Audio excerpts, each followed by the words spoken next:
I go on mute? Sure.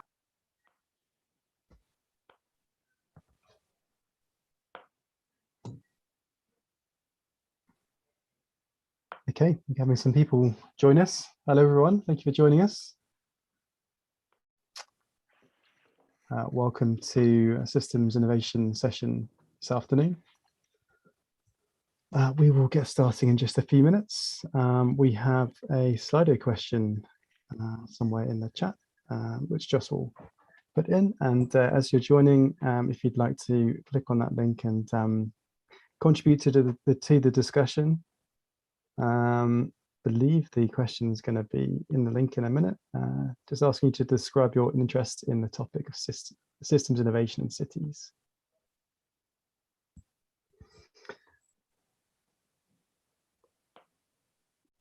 Hello to everyone else who's just joined us at the moment. We will get going in just a few minutes.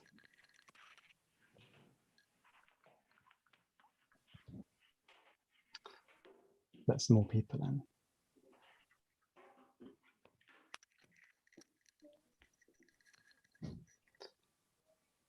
Okay, let's get going. Hello, everyone. Welcome to the Systems Innovation call this afternoon. Our focus is going to be on cities and their wicked challenges and transformative innovation. It's very good to have you join us. Thank you for choosing to spend the next hour or so with us. So this event today is hosted by myself, James Snellgrove. I'm a partner with Systems Innovation and also a member of the core team at the London Hub. We also have Joss Colchester, who's the founder of Systems Innovation and also core member of the Systems Innovation London Hub. So we'll both be hosting you today. So yeah, welcome to people who are already existing members of the platform, and welcome to anyone who's joining us for the first time as well. Systems Innovation is an international platform and education network determined to unite systems innovators across the globe and to support positive impacts in localities. And today we're going to be really focused on this topic of cities, wicked challenges and transformative innovation. The session today is being recorded and live streamed onto YouTube, so you'll be able to watch back whenever you like. And we'd encourage you to share the stream with others, and if you enjoyed the session today, to share the session as well. We've been joined by two brilliant guest speakers today. We're talking to them about the work they've done, the work they are doing to enable urban systems change. We're hearing a couple of examples from them. And really our focus today is about learning more about the kind of practical approaches in systems innovation, what our guest speakers did, the projects they ran, the challenges they had, what their learnings were, and finding out some insights from them about what's key to using systems innovation approaches and making progress. Encourage everyone on the call to connect with each other, to join the chat, to use the chat function, to get involved in the Slido question, which is going up in a second, and to share your LinkedIn profile if you wish, to connect with each other and try and get involved. We'll be asking questions from the Q&A as we go along, so if you have questions, please put those into the chat. We'll try and get to those as well. So today also represents the start of a new thing for the Systems Innovation Network, which is a 6-week series. It's a series which goes across a number of our hubs internationally, and it's specifically exploring what systems innovation means for cities.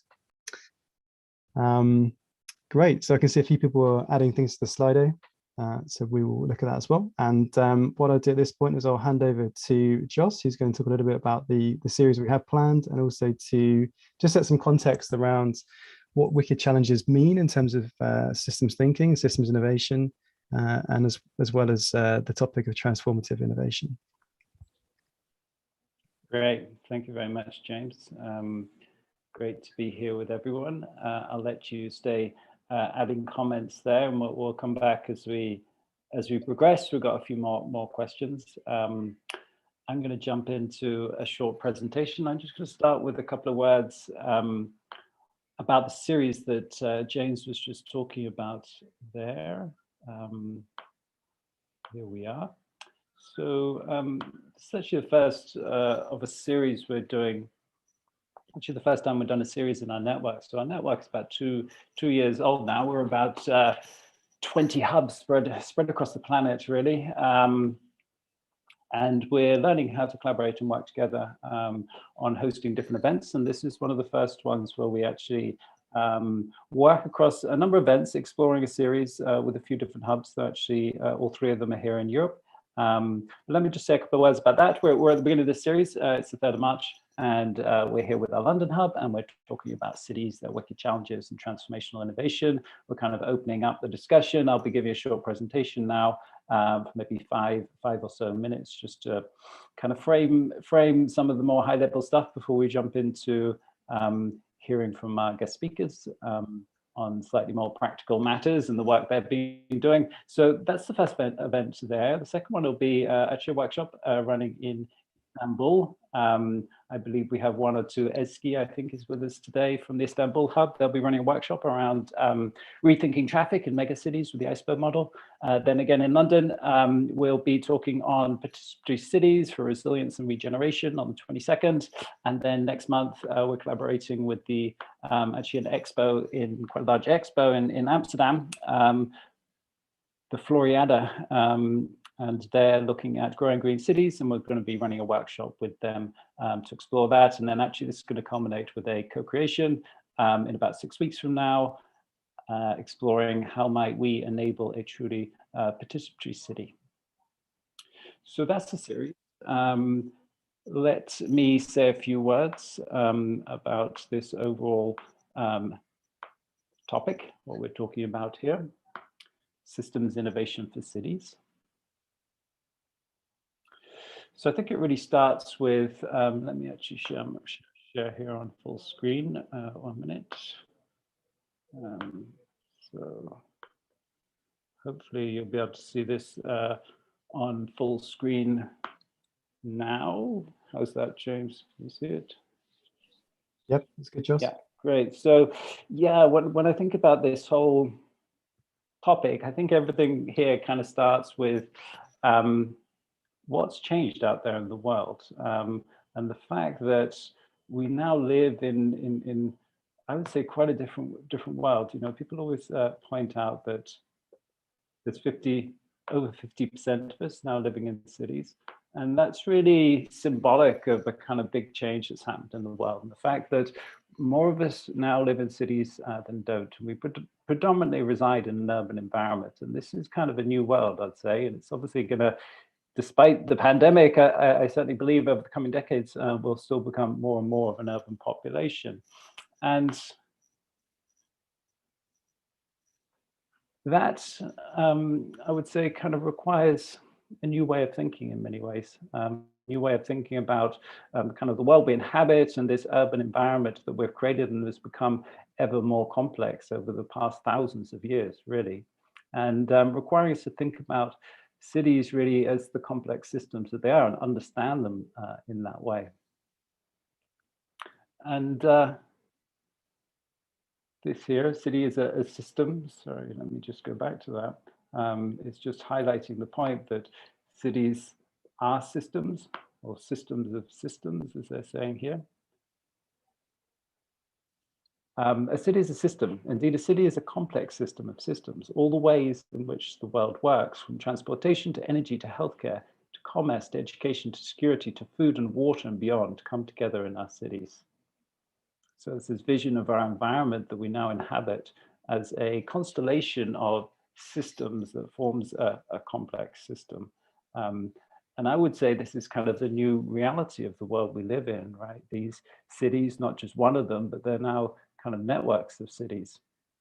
And that's the kind of 21st century. I would certainly say, I think others would argue that this is kind of the new reality we live in. It's not that map of the world kind of divided up into nations. It's really this map of networks of supply chains, of finance and so forth that hinge around cities, some of them very small, some of them much larger. But it's this kind of networked world we live in the 21st cities. And here's a quote that kind of captures that. Cities form a vast global network connected by flows of energy, food, information. This global network is the challenge of the 21st century. How do we make more sustainable cities with smaller ecological footprints and more equitable human well-being? And they're really at the core, the nexus of a lot of these challenges. And they're systems, as we say, and they perform functions, right? That's what these systems do for us. That's why we care about them. They're systems that enable many of the things we value and aspire to. The possibility for creating new ways of relating to each other and to the natural environment. But they also create a lot of these wicked problems that we talk about. And probably many of us on this call are familiar with that term, right? Wicked problem actually came from urban planning back in the 20th century. In planning and policy, a wicked problem is a problem that is difficult or impossible to solve because of its incomplete, contradictory, and changing requirements that are often difficult to recognize. It refers to an idea or problem that can't be fixed, where there is no single solution to the problem. For me, wicked problems, really defining characteristic of them is that they're systemic, right? They're actually part of the way the system works, the way that it's organized and the way the parts interrelate, and actually emerges, the problems emerge out of that system structure and the paradigm, the way we're understanding that system. And that means they're not amenable to a lot of kind of traditional approaches, when in fact, a lot of what we do is kind of take this analytical view of the world. We live in these systems, but we often think about these issues through an analytic approach that focuses our attention downwards, dividing up and separating out. We end up looking for a cause of the problem and a single solution.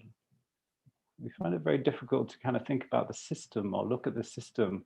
We keep on kind of, whenever there's actually a systemic problem, something wrong with the system, we always try and trace it back to one part of that and isolate it and use kind of traditional linear planning approaches to fix the problem. And in so doing, we kind of lose a lot of the potential. We end up dividing things up and separating them out. That's what a kind of linear approach does. We create centralized fixed planning approaches that optimize the individual domains, an approach that works better for simple or complicated problems, but not for wicked problems.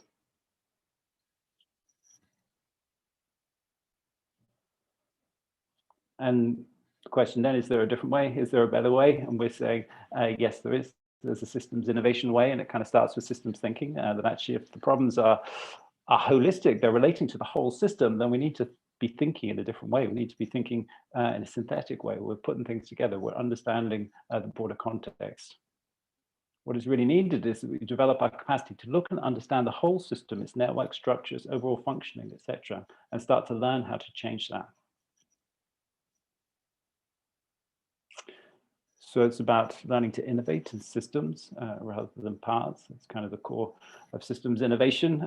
It's inevitable when we take an analytical view that kind of focuses on the parts, then that's going to lead us just to innovating in those parts and optimizing those parts, and not really being able to see the system. What we're asking is, how can we see the system? How can we understand it? And then how can we start to work with that understanding of networks, of structure, of adaptation, evolution, and so forth.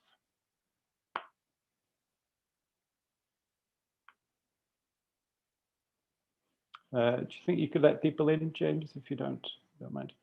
Thank you. So just to bring that down to ground, this is one graphic that people found quite illustrative of that whole concept, right? Innovation in parts, if we're thinking about, decarbonizing our cities or trying to deal with transport problems, we might, create an electric car or an autonomous car or something like this. That's innovation in parts. A lot of that happens, but innovation in systems would not be looking at those individual parts, be looking at actually the whole the structure of that environment. So we might be thinking about redesigning the structure of the city, like a 15-minute city or something like this, which actually doesn't solve the problem, it dissolves the problem, right? If we're now able to walk where we want to go and it's attractive to be walking and so forth, we probably don't need the car anymore. And we haven't fixed the problem, we haven't solved the problem, we've dissolved the problem by changing the structure of the system. Because maybe it was actually, it wasn't a problem with the car, it was a problem with the system, the way the whole transport system was organized, and it was incentivizing us to take actions that weren't really beneficial. And by changing that whole structure, we can get radically different outcomes. So yeah, it's trying to shift from a fixed kind of planning approach to managing cities and developing them to a more adaptive one, an evolutionary one, a lot more kind of bottom up, as we'll be talking about in future sessions when we talk about participatory cities. How do we create a natural dynamic in the system, not a planned kind of approach to complex problems, but actually one that creates an endogenous kind of dynamic in the system, like a living system that kind of builds upon itself and grows over time in an evolutionary fashion. And create kind of platforms, should we say, as approach to managing or designing systems, a new infrastructure for us to connect in new ways and coordinate the system, coordinate our activities in new ways, right, around the kind of challenges we have, and create that infrastructure for people to kind of co-create the systems they form part of.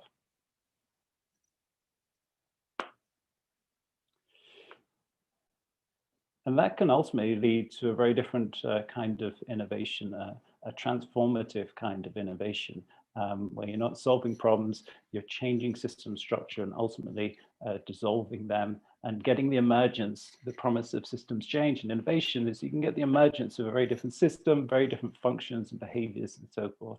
And that's ultimately what we're looking for. And that comes from looking at the whole, right? Looking at the parts is only going to really give us incremental innovations. We're thinking here about a kind of transformative sort of innovation. Okay, that's all for me. It was just a little bit of framing. I'm going to pass it back to James to hear from our speakers.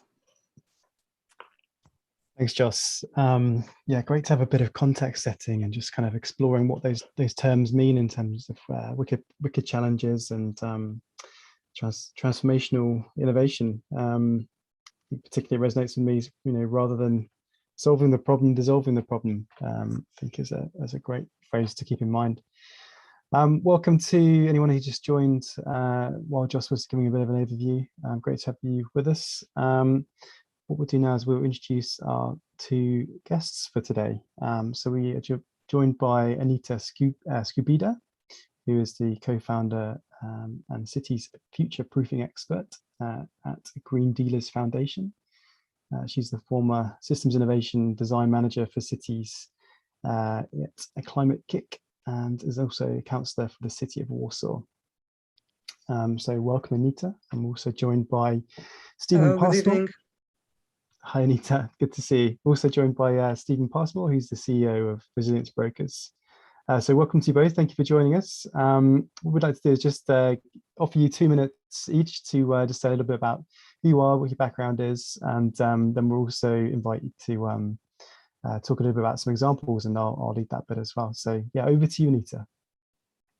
Thank you. Thanks a lot. It's really great to be here, and Joss' presentation was really excellent. I think it's provided us great frame. So I think I also had a good intuition to prepare a couple of slides, which would be in a version of more of a working notes, which would probably blend well to this excellent frame. So a couple of words about me. I think most of all, I'm a curious person, and a person who opens eyes more and more wide, because I had several, let's say, transformative events in my life, and I think in looking at systems innovation perspective, two of them would be the most important, the ones which have transformed me the most. One was after I created a civic platform, a kind of association of active citizens in my city, in my district. We saw that some were not going as well as we would like them to. So we decided that we will run for the elections, and then I became the local councillor. So I became a part of the legislative. And this was really eye-opening because suddenly I started to understand what are the challenges of the decision makers, how the budget works.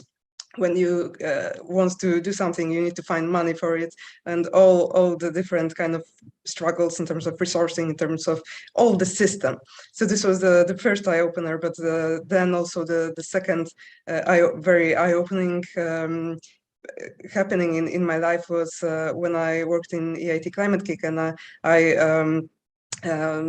I was given this task of dealing with the most bold programs of EIT Climate Kick's new system innovations program of deep demonstrations. This is place-based systems innovation run by Climate Kick. And then I collaborated with the city officials, also high city officials, like deputy mayors, and all the city ecosystem at different levels. So this was also understanding different logics. So I'm observing the systems from different perspectives, and this is something what allows me to open my eyes more and more wide, but also I'm trying to build the bridges to break the silos, which I'm seeing that they are really affecting how we work and we collaborate, and what in the end we get in our systems. So thanks a lot for inviting, and I'm curious to hear from Stephen, and let's have a good evening. Absolutely. That was wonderful. Thank you. Yeah, and thanks also for inviting me. The scene setting was excellent. Joss, really enjoyed the where you went to with that. I think it sets it up perfectly. And so just briefly, a little bit about me. I've spent quite a lot of my career working in the energy sector, training, working with developers and architects on how to do buildings more sustainably, perhaps to achieve a zero carbon home or a zero carbon building. And I worked a bit in innovation in the smart meter rollout and smart home energy management. So I got involved in a lot of sort of technology innovation side and innovation profusion. But I realized sort of quite quickly that what that approach, that sectoral approach was doing, is that a lot of really well-meaning actors were going out, drawing a red line around their building, their building site, their plot, and saying, look, we've optimized within this envelope, and we've achieved a BREEAM Platinum or the most sustainable building ever. But actually, if it's right on the outside of town and everyone has to drive there to get there, there's no other alternatives, you've sort of shot yourself in the foot in terms of overall sustainable performance, if you like, of the intervention that you were going about to achieve. And that was one of the most memorable moments in my life that piqued my interest into systems. So I studied a master's degree at UCL here in London on sustainable urbanism, and right from day one realized it's all about how, exactly as Joss was describing and Anita, is how those different systems interlink: transport with energy, jobs, education, art, all of those different dimensions. And it's been a fascinating journey ever since. A bit of a roller coaster, I have to say, and a huge learning curve. But I've been at Resilience Brokers about 7 years, and we work to bring collaborative approaches and systems thinking tools to help to solve transformative problems in cities and in regions. And so I'll be happy to talk about a couple of examples in a minute. Thanks, Stephen. Thanks, Anita. Yeah, wonderful to have you both with us, and really great to hear a little bit. Just one word. That was great to hear, because actually I also have a kind of a background for working in the energy sector. I used to work for renewable energy, so this part of the system. Yeah, fantastic. And it's great to hear a little bit about your backgrounds and what's sort of driven us all to be interested in systems innovation, and kind of ended up with us all on this call this afternoon. So we will have different pathways and different moments of inspiration that have got us here today. So what we wanted to do for the kind of rest of this call, the majority of the session hopefully, is really begin to focus in on some of the kind of practical examples of where Anita and Stephen have delivered work, using the approaches of systems innovation and their experiences of that. So we've kind of prepared a few little examples to dive into that. So starting with Anita, we discussed one example you may be able to talk us through a little bit, was your experience of working with a city in Poland who was transitioning from a coal-based economy to a renewable-based economy, and the sort of social, economic, and cultural transformation which was required. So, yeah, Anita, perhaps if you can give us a bit of background and some examples of the work that you were doing there, and we can ask you a few questions about it as well. Yes, sure.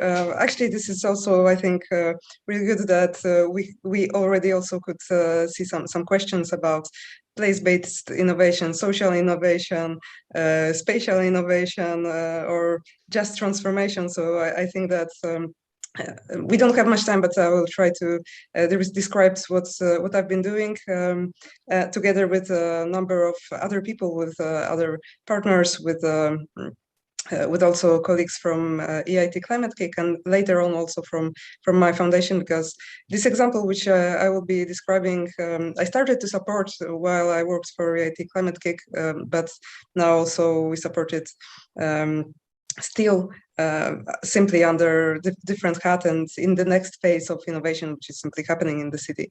In working for EIT Climate Kick, I had the pleasure to, as I mentioned, to collaborate with a number of people. There was around 50, over even 50 people who were collaborating strictly in this project in its first phases, and the intention was to learn on how to transform a coal region and to little bit pave a way for other cities, especially that's the city which I'm talking about, Ribnik. It is a city which is placed in the biggest coal region in Europe, and maybe I will share a couple of slides so that everyone could see a little bit more also with my eyes where is the city and what it is about. I hope that you can see my slides. If someone could confirm. Yes, perfect. Yes, so let's have a fast journey to the city of Ribnik and its transition path. So this is where Ribnik is placed in Poland, and the main challenges when we were entering with the project, we knew that we are going to be facing this. The energy problem, the transitioning from mines, closing mines, new job for former miners and for future generations. So the economical issues, how to get away from the dependency from mine, how to boost the entrepreneurial approach, the environmental issues, because there is also a huge pollution in the city, even though officials are trying to fight it, but this is still like quite often the most polluted city in Europe, sometimes even like top in the ranking in the world, like 13 times above the norm. This can happen during the winter time. This is coming from people burning coal to heat themselves, but not only they burn coal, but also this is burning plastics or any kind of trash just to heat themselves. And this is also a very complex problem, and I'll say a couple of words about this example. And of course, the social, cultural transition, which is necessary, all these attachments to the mining culture, and the challenge of entering a path towards climate neutrality, especially in the moment that when the project was starting, still climate was not a popular word in Poland. Air pollution, it started to be, but climate, almost no one knew what it is about, and people were totally confusing climate, environment, air pollution. This was all blended, all the same. This is a quote about what this program called Deep Demonstration is about, that this is a way of accelerating learning about how to change the world in the context of urgency, complexity, uncertainty, inequality, and diversity. And this is the methodology. You can have a look in official EIT Climate Kick's materials, which are available on the website. And the methodology is having four main phases. First is the intent, which is about answering the why. So on one hand, this is collaboration with getting close with the city officials and confirming the intent of collaboration. Why are we actually doing why we are supposed to collaborate. This is also about mapping the system, understanding the challenges, understanding the main blockages and main opportunities, so this is the phase which is about to build the foundation for the work. And then is the second phase, which is called the frame, which is about to answer where and what. So this means it is about exploring where we want to position ourselves to learn more about the system. And this is really challenging for people to embrace what it is actually about. And this was quite some struggle in the project. What about the place? Why do we introduce this spatiality? And in this phase, this phase is aiming at preparation of aiming at understanding what are the main problem spaces, and also constructing so-called portfolio briefs, so a kind of skeleton which is about to tell where what kind of innovations are supposed to happen. So what kind of experiments are about to give us which kind of knowledge, so that we could move forward and either, for example, do more experiments or try to find the solutions. So this is also a little bit challenging to explain that path, especially to the officials. And then the next phase is called portfolio activation, when the portfolio of experiments based on the previous frame is already there, and it is activated. So this is a set of innovations which are deliberately chosen and deliberately interlinked, and they are managed in a dynamic way. And the fourth phase is and it's called learning, but actually the learning happens all the time, and it also influences dynamic changes through all the process. But it is also about to have a special moment for even more sense making, more thinking about what actually happens, what is the outcome, and whether we need to refine our intent, what actually we want to achieve, what is the mission of the project. So this is like very in a nutshell the methodology, and this is how the process in 2020, for example, was drawn. And let's have a jump to the first phase, why. So as probably we are in this here, as most of people are interested in systems innovation, probably most of you know that there is no simple answers. Also, we saw it in Jesse's presentation, and many times, especially officials from a city of a middle size are thinking that there are simple answers. There are some magic bullets that they will simply solve everything, and the road is straight from A to B. Sometimes, if someone is more aware, he thinks that actually the road is tangled, but we will get there to the point B. And in the meantime, it is something a little bit different, and actually that is why we behaved a little bit like a robot, the vacuum cleaning robot, even though we were not acting automatically, but we tried to scan the surface as much as possible to really understand what is happening in there. And I remember that because we had also many changes because of what we were discovering all the time on the way, what was making more sense to change. One of partners of the project, who is also the chair of the city council, he said something like, "Why are we changing it again? This project is Frankenstein already." And a little bit after, he said, "Oh, now I get it. Yes, you were right. You were right." So it takes time, but it's possible to get there. And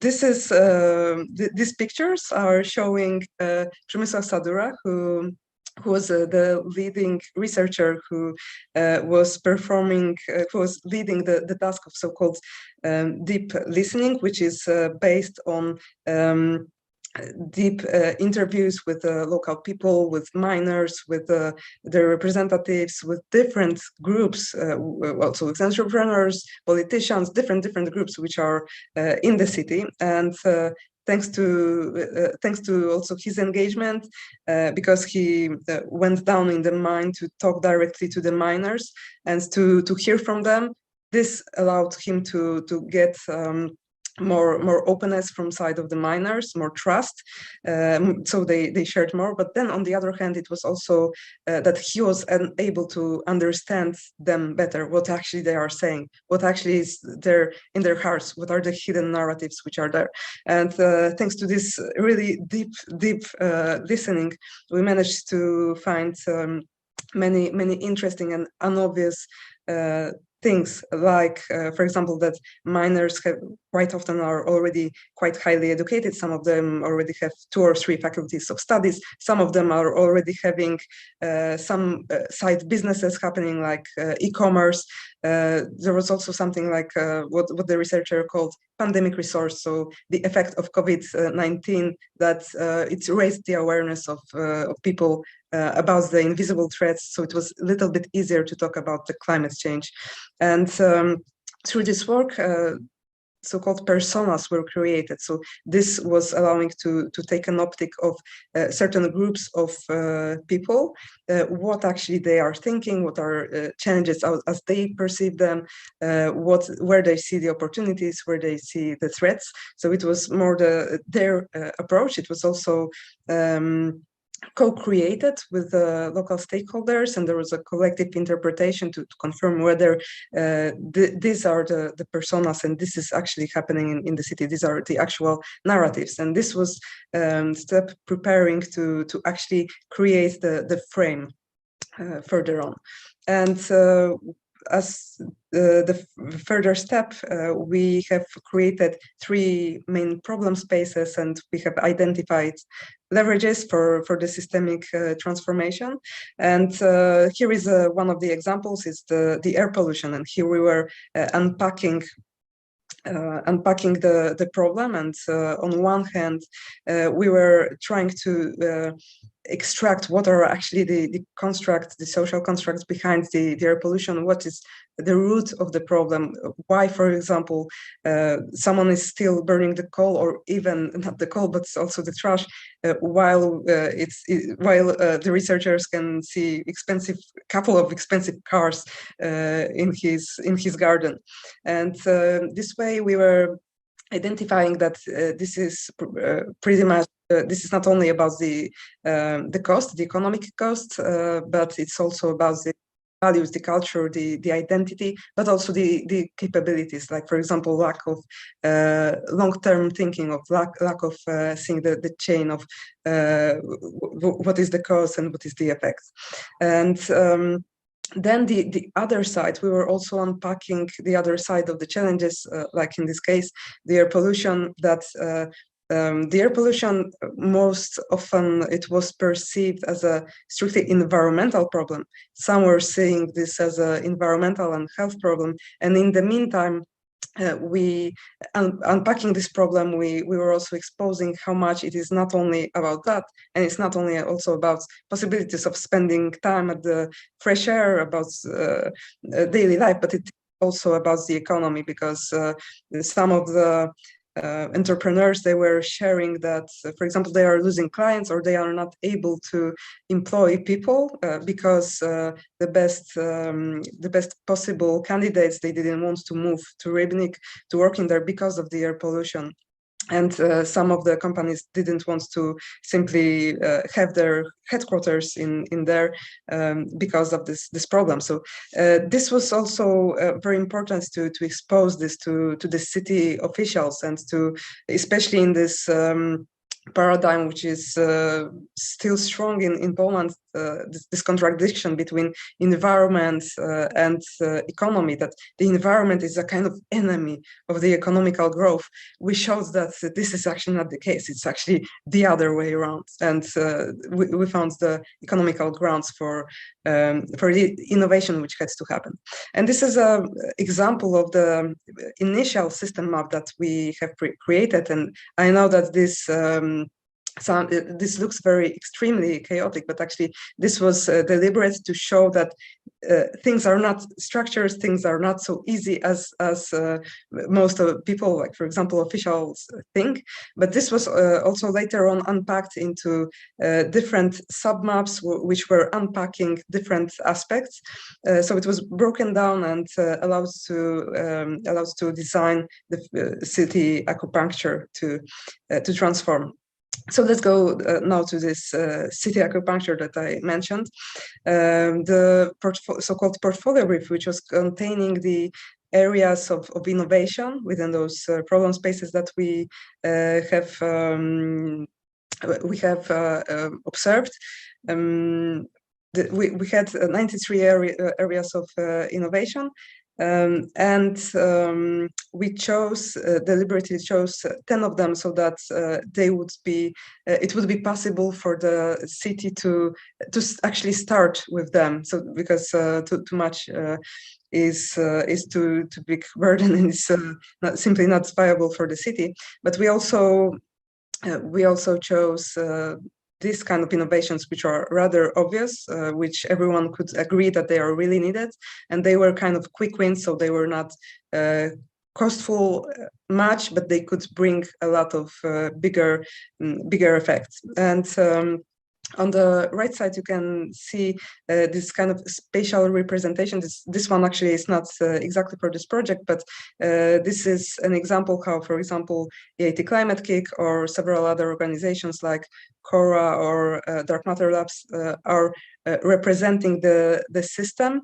So that, for example, in the case of the city, it is possible to place the interventions that are already happening in the city and to see them within the areas of the intervention where actually things are happening and where they are missing. So it's easier to see the missing parts in the system, which are either not seen or they are forgotten, they are put for later. And this way it's possible to advocate for new areas of intervention. And now a little bit about the actual portfolio activation. This is Anita, sorry, yes. if you could just could sort of give us one more minute or so, and then we can this is fantastic. We're just really conscious of time. If you could actually I'm just finishing. Yes, sorry. Oh, thank you. I took longer. So just maybe two sentences. This is one of the portfolio activation examples. This is a reform of participation done under reform of participation in Ribnik, but actually this is a visualization of the city strategy, which allows the city officials, but also citizens, active citizens, NGOs, business to see what is planned for the city, what is going to happen. And this is a kind of civic strategy, which is a layer over the city strategy. And here I will pause because there are also several other interventions which actually are happening, like Urban Lab and several more, but I think that now it's time to pause. Thank you. Yeah, fantastic. Thank you, Anita. That's so interesting, and what a great sort of insight that is as well in terms of the whole strategy you took and the different areas of the project and how you were following those systems techniques as well. So that was just a fascinating and super interesting insight there. So thank you so much. What we'll do now, we're running a little bit over time, but what we'll do is we'll ask this question very quickly, and we'll encourage everyone just to reflect on the brilliant presentation we had from Anita and this question. So I think there should be, either you can scan this QR code with your phone, or you can go to slido.com and type in the number. You should be able to contribute to this. So question is, what do you think needs to change most about our way of thinking and managing cities to better respond to wicked challenges? And I think Anita just gave us an amazing overview of some of the approaches we can begin to take when we've got the right partners at city level, and we can actually work at both the community and citizen level, and also get the buy-in of the strategic leaders for projects as well. So yeah, just maybe add to that question there, and at the same time we'll shoot over to Stephen to give us a little bit of insight into one of the examples he was thinking about. So Stephen, I know we had a couple of examples we were thinking about before the call. So maybe you just want to choose one or do a kind of blend of a couple of them over the next sort of 10 minutes or so. That sounds great. Yeah, thanks very much. And thanks for a fantastic presentation, Anita. I really recognise that some of those learnings there. We actually worked on a project in Medellin in Colombia, looking at data interoperability to tackle the question of air pollution. And so we were looking at air pollution data, but also health data and economic data, and to try and bring those together from different domains to begin to bring out much broader understandings of the interconnections between those systems. So yeah, fascinating insights. I look forward to sharing more on that as well. You mentioned a blend, James. What I might do is just focus a little bit on another one of our projects, which is effectively data driven, but very happy to sort of exchange and share on some of the other projects that we're developing, such as the Exeter Living Lab in the UK, which is sort of a convening space, and we quite often find that cross-sector convening is so important. I don't know, I saw that as a feature in a previous presentation. Combined with systems mapping to begin to sort of understand some of those wicked problems and begin to bring in lots of different perspectives into those to be able to work out, what are the next steps, the best next steps to achieve things like the sort of net zero challenge that they've set themselves. And in that particular project, we're working on the arts side and sort of bringing arts into that project. But I want us all to, I don't know if I can share screen, but I want to take us all to, as I said, I want to focus on one of our digital or data-driven projects. And if we can all sort of, in our minds, travel from Poland down through North Africa, across the Sahara to Ghana. And the project I want to talk about, or the use case I want to talk about is a project we did in Accra, Ghana, and it's the capital. So let me just do this. It's a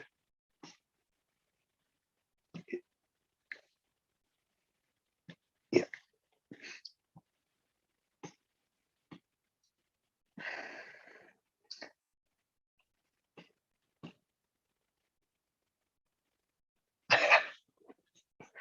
Sorry, can you see that? Okay. Yeah, we're with fantastic. You. Thanks, Stephen. Yeah, brilliant. So with Resilience Brokers, we've done quite a lot of research on some of the questions that Joss was posing. Actually, what are the city models out there that can help us to understand cities as complex adaptive systems? And we've seen the horrors of urban planning by algorithm in the past, where the sort of transport planner would say, well, the thing we need to optimize is getting people from A to B, and we end up building 6-lane motorways through neighborhoods, which Jane Jacobs would say, well, that completely cuts off the interconnectivity between communities and all of the vibrancy and richness and interaction that comes with that. So we did a huge amount of research behind it, and then we've come up with some specifications and designs, and all of these are open source and available. And we were lucky to get some funding from UK government to develop this as a prototype focused on a particular sector in Accra and Ghana. And the first thing we did was convene a sort of 200-strong cross-sector workshop to really dig into what are the sort of biggest challenges that Accra or Greater Accra region were facing, and what came out of that was a focus on water and sanitation and flooding. And so, that initial workshop then led to a huge amount, and as I said earlier, the sort of real focus on the process of building collaborative networks. And for us, that process in itself almost gets you some of the way towards understanding those wicked problems and transformative solutions and so on. So we developed what we've called, and many other people call many other things, but a collaborative laboratory or a collaboratory. And in the end, it got up to about 400 people from across the 20 different mayors who make up all of the Greater Accra region, so creating collaboration across on that political level, but also on a technical level. We had university professors, business leaders, civil society, and so on. And so this sort of collaborative laboratory, we're able to help sort of set the problem space, as we've had that definition before, which I said around water and sanitation. And then just coming quickly, and I'm not going to go into the technology or the detail behind this, but very happy to sort of exchange on LinkedIn or in this network, in a bit more detail on what we called resilience.io. And effectively what we're trying to do is bring together a range of different data sets. One of them to describe the sort of population. And here we use the technology called agent-based modeling. Some of you might be familiar with, some of you not. But effectively what it's trying to do is to sort of model a synthetic population of a region and understand the emergent properties of the interactions between those people. And so, for example, we might be able to use that to model what might be the water consumption or water demand in the next 5, 10, 15, 20 years based on a whole range of different co-developed assumptions. And the second level that I want to sort of highlight here, and I saw in the chat people were interested in digital twins, is that what we wanted to do is to create a sort of modeled description of the functioning of the city region. And so what we did there, some of you might be familiar with the idea or not of urban metabolism, the sort of flows of energy or water or goods in and out of a city, and the sort of sector economy applied to that sort of concept. Our approach is a technology, process technology network. And so we would build a digital twin of solar panels, of water treatment plants, of agriculture processes, of business processes. And each of these is a sort of unit description of that process, clearly necessarily in a very crude way. But then we would connect those using a network map and use that to create a bit of an understanding of the more granular flows of energy, goods, materials within and throughout a city. And bringing those two together gives us, we think, quite a good view of how a city functions, the complex adaptive system of systems. And partly in answer to what Joss was talking, what we try and do then is not isolate the parts, but then bring those parts together to begin to understand, and Anita might recognize this as a goal, decision making around value. What are the outcomes we want to achieve? Not electrification of cars, but actually, free, healthy mobility so people can get to jobs and all of this. So what's the value that we're aiming for? And I use the brain as a metaphor here, as a sort of a bit of a foil to the whole smart city debate. But again, happy to engage in that too. I'll skip over some of these, just conscious of time, but effectively, using that kind of digital prototype or digital model that's co-developed with the collaborative laboratory, we're aiming to get these sort of indicators all going in the right direction. So it's not like, so we heard about air pollution and health and economy, what are those sort of win-win-wins, the co-benefits and those sorts of things. We collected a lot of data. It's all available in this sort of open data portal. It sort of crudely developed some of these graphics. So you can see water consumption, you can see network dynamics, you can begin to see costs across districts. And this is the sort of information that can go into strategy or investment documents for local government. And then I'm just going to finish here on a quick story. So across the bottom, I don't know if you can see this graph really well, but what we where the prototype was able to take this group in a sort of collaborative approach was an understanding that as the population grew, over the next 10, 15 years that they would end up needing 200,000 cubic meters of water a day to provide sufficient water use. And here I've got Sustainable Development Goal 6, which is effectively the value that's what we're trying to solve for. We're trying to understand how can we achieve Sustainable Development Goal 6. But then what's the policy, what's the investment decision making behind that? Our sort of modelling found out that we should be going for centralised water supply, but decentralised wastewater treatment that would help us to achieve much more affordable, accessible wastewater treatment. And I didn't really talk through the challenges and the reasons why water and sanitation were chosen, but there are sort of health impacts. There's lots of raw sewage. And as a coastal city, it's sort of facing away from the coast because a lot of the sewage is, or used to be, sort of dumped directly.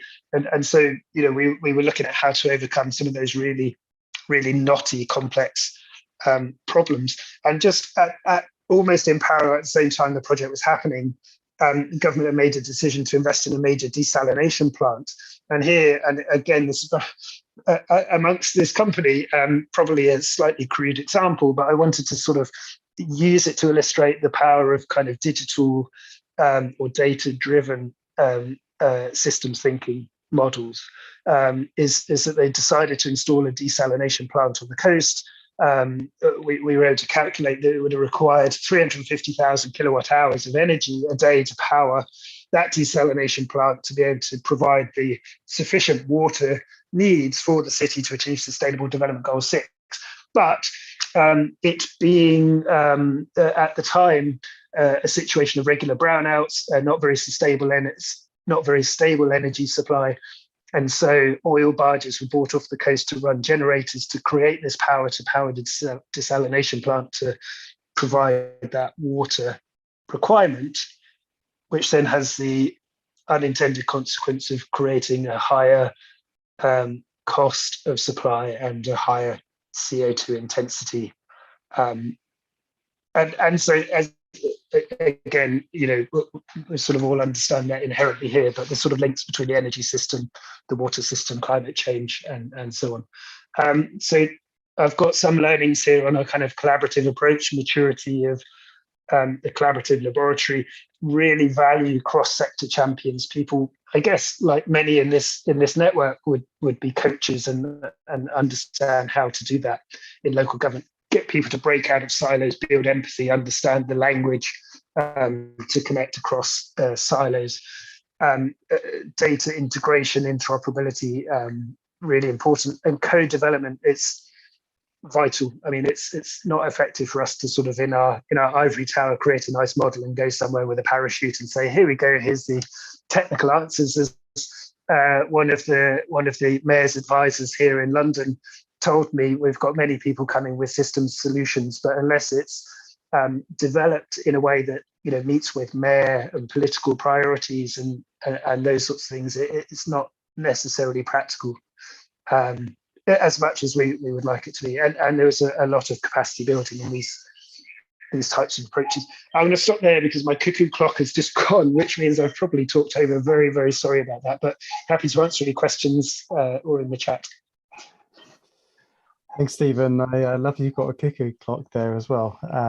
They should definitely come back in fashion. I mean, fantastic. Thank you again, Stephen. It's great to kind of get the insight into the work you were doing there. And yeah, really, there's some absolutely common themes between the two presentations we've seen. We wanted to ask you, everyone on this call wants to ask everyone on the call this question. Again, it's a Slido link, so you should be able to use your camera on your phone to follow the QR code or have a look at slido.com. So this question is around what do you think needs to change most about our way of thinking and managing cities to better respond to wicked challenges? So this is actually some of the results we had from the previous question. Joss, I was wondering if we wanted to put up the third and final question around what have we learned from today? So yeah, please do follow this and put in your thoughts. Any other questions on the chat coming through as well? We can have a look at those. I think we're going to maybe just go 10 minutes or so over if there are any questions that you want to ask. for me, there was a great synergy between the two presentations. We covered some really interesting areas in terms of the cross-sectoral convening, the systems mapping work, which sort of shared similar approaches from Stephen and Anita, the importance of holding that space for new emergence to happen, and the convening across, all the sort of the politics, the community, the business, the technical collaboration which was required. I really liked the image which Anita showed of kind of where those innovation and experimentation areas were, and looking at initiating projects within the city to explore those. And I think Stephen referred to the collaboratory, which is a new word that I've learned today. So a collaborative laboratory. I really like that description. So I think we've both seen from both Stephen and Anita the importance of setting the problem space and understanding, what we're trying to target, and sort of using those different methods and approaches to explore those problems, and bringing in voices from all aspects in order to explore that. Let's see if we've got any questions coming through. Well, I might just pick up on the last kind of comments you're making there, Stefan, about lots of systems approaches, but if it doesn't fit with the mayor's agenda and his metrics and so forth, then may not get adopted. So that's a good point, isn't it? What's that interface between the system that exists, which is quite reductionist, and this system stuff, and how do we make that interface, right? Maybe Anita, you might like to talk about that, because you're actually part of something of the establishment in Warsaw in terms of your political role and so forth. Do you have any experience in it, or would you like to talk to that? Yeah, thanks a lot for this question. Actually, I was also having some struggles around that, and maybe I can give one example of deputy of Krakow, where I also worked, and still I collaborate with the city. And we also had the problem where high city official, the department director, he was totally in the project, but we needed to convince at least the deputy mayor, who is responsible for the climate change areas, and for several departments which were the key for us to follow on this work. And we were actually ideating about what actually we might do. We were having sometimes some weird ideas, but after all, we decided that we will organize simply a study visit of the deputy mayor in Leuven, which is the city which back then it was the European innovation capital. It's also having great approach towards fighting the climate change. It's also very collaborative. And after this visit, after actually seeing workshops which were happening in Leuven, with also under Climate Kicks program of deep demonstration, so the same branch, seeing how it is going there, and talking to the deputy mayor, to the mayor himself of the city. So the mayors were having a conversation, and this was really an eye-opener, also together with a little bit of walking through the city, experiencing that, exchanging, and also seeing that it's not the case that often in case of the Polish cities, we are thinking that we are not there, or it will take us many years, like 30 years maybe, to get there, or maybe 50, I don't know how many. So we are having a little bit of complex, but actually in this conversation, I was able to, I helped to surface a little bit the things in which Krakow is really good at. And the mayor and deputy mayor from Leuven, they were like, oh my God, really? You have this? You do this way? Oh, that's so great. And this also raised a little bit the belief of the mayor that this is possible, that we are, that Krakow is also ready for entering this path. And since then, much more bold stuff were happening. So, for example, this kind of peer collaboration, peer exchange, this is very important for the cities to have example where it works, or where something happens. Yeah, I think that's in there. I think city administration are quite practical, really, aren't they? Because you have an also almost immediate kind of experience of the system you're dealing with. You're not like a national government or the UN or something where you're totally removed from the problem. Cities actually, they're right in front of you, and they're very practical, and they're always interested in what their peers are doing. So maybe in that sense, it's a thing of being able to, I think it's always about demonstrating something that works, right? So, you know, here in London, there's the mayor's talking about air pollution, night crime, and there's a few other things. And maybe it's a question of having to build something maybe bottom up from the beginning until you get to a point. I think that's actually partly how you got into your position, wasn't it? Having to build something bottom up. If it's different, it's probably not going to be accepted, right? You maybe have to build something bottom up, create some kind of demonstration of something that works, and then approach more the establishment and say, look, this actually works. And you might be able to speak to them and show them something that works. Yeah.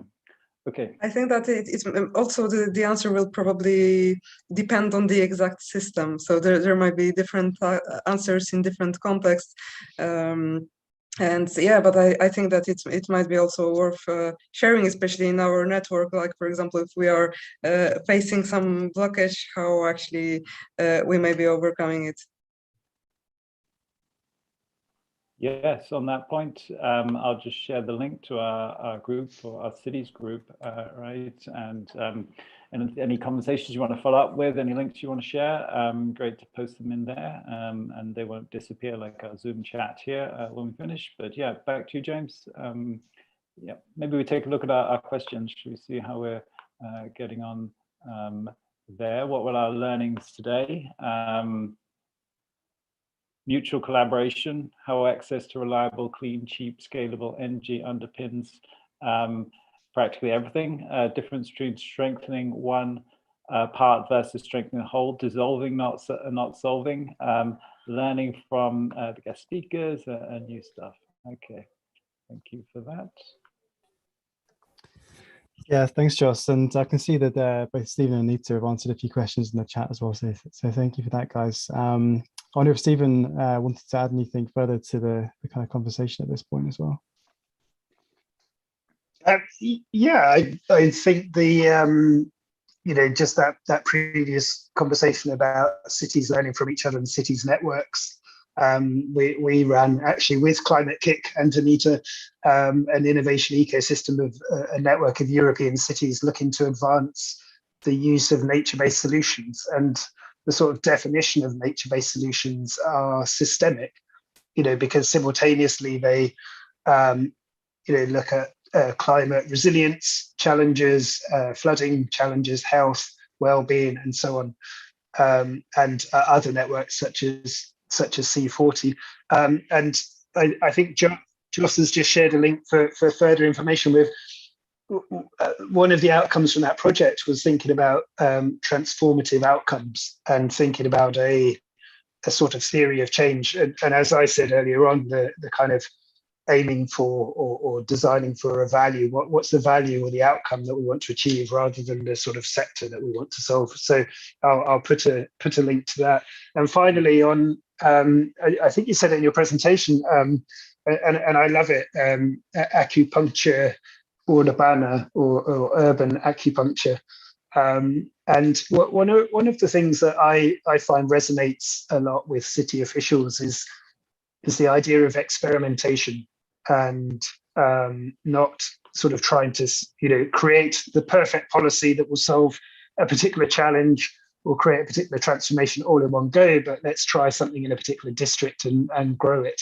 And I read a book, Gardens of Democracy, which was all about, you know, let's provide the space for experimentation. Let's try these systems, interventions, see where they get. If they work, grow them, and if they don't, as you might do in a garden, chop them and then try something different. Maybe if I can have one word about the experimentation, because I think this also depends on the actual system. Because, for example, from Polish perspective, experiment is something what might blow up. So it's dangerous. It's dangerous. It's better not to touch it. But if you frame it as a pilot, then it's fine. And also, this openness for doing new stuff, so that you could learn how to transform the system. This is something very hard to convince to, because officials are also they are used to having those simple answers. You have A, you have B, you go with a straight line. So officials are also perceiving it this way, that they have no space for the capability building, they have no space for the learning. They perceive themselves this way, and also the society perceives them as if they were supposed to be enlightened and know everything all the time, even though the environment is changing. So there is a lot of work to be done in this area to help them actually to embrace that they can approach experiments in a safe way. They can many times they can simply use it as a tool to effective spending of the money, not to invest into projects because for example, 5 people is making a lot of fuss about the project, for example, somewhere on Facebook or wherever in the internet. But really, for example, you have data-based solutions. You can try to design smaller experiments and then take learnings from them and decide whether you want to scale them or not. And this way you can be effective. So this is a little bit of working over changing the perspective over experiments. Yeah, and if you ask me, I'd say that's how cities have survived for thousands of years, and when governments and corporations and nations haven't lasted nearly that long. Okay, great. Back to you, James. I think it's time to wrap up. Yeah. Thanks, Joss. Thanks, Anita. Thanks, Stephen. Fascinating discussions and presentations from you both. So thank you for that. Yeah, we just wanted to close as well by saying we do have our next session on this series, which is a workshop run by the Istanbul Hub on 16th of March. So it's a workshop, rethinking traffic in megacities using the iceberg model. So another session to look forward to for us all to get back together and continue the discussion on systems innovation for cities. Thanks again to Stephen and to Anita for the wonderful presentations. We'll share some links on that. We'll share some slides. Remember, you can access the Systems Innovation platform and community group to continue the conversation. We'd love to continue the conversation after this and in the weeks to come using that group as well. So thanks everyone for joining us today, and we'll see you next time. Great. Thank you guys. a lot. Thanks, Anita, Stefan. Thank you. Thanks Have a good evening.